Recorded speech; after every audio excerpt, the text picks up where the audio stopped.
Ahoj, som Náč a toto je moja legenda od El Pezzato Original.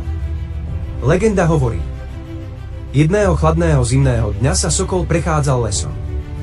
Ale vtedy ráno cítil veľkú ťarchu v srdci. A cítil, ako jeho duša na jeho perách praskne od zimy. Zastavil sa na chvíľu, zatvoril oči a padol na zem na kolená.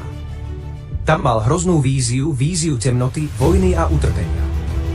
Mučený a nahnevaný sa pozrel na oblohu a s celou silou kričal: prečo toľko utrpenia? Prečo? V tom momente sa obloha zamračila. Veľké skaly sa roztrhli a po veľkom hromu blesk spadol z neba a srazil strom vedľa neho. Uprostred dymu a tmy sa objavil had, zlatý ako slnko.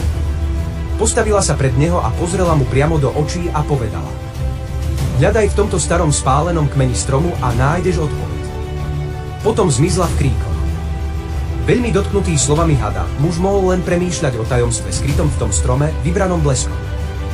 Vzrušený začal rezať ten skácaný strom, hovoriac si: pravda vyjde von.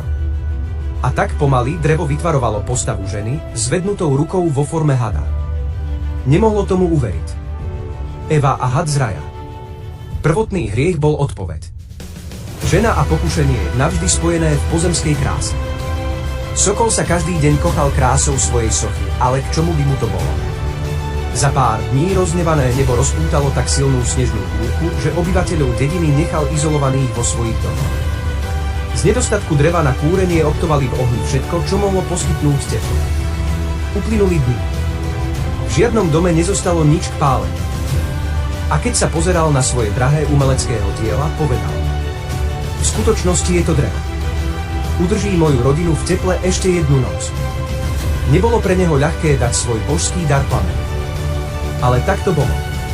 A s veľkou smútkom si sadol a pozrel sa, ako jeho socha horí v ohni. A zmizol pred jeho očami. Po nejakej dobe bol muž ohromen objavením, že jeho drevená postava sa nešorela. Otáča sa pomaly v plameni, produkuje tak silné a konštantné teplo, že dokázal roztopiť všetok sneh z hory. Potom sokol, inšpirovaný božským a zvieracím inštinkom, vyskočil a uchopil sochu za hlavu hada, zachraňujúci zázrak, ktorý zachránil dedinu.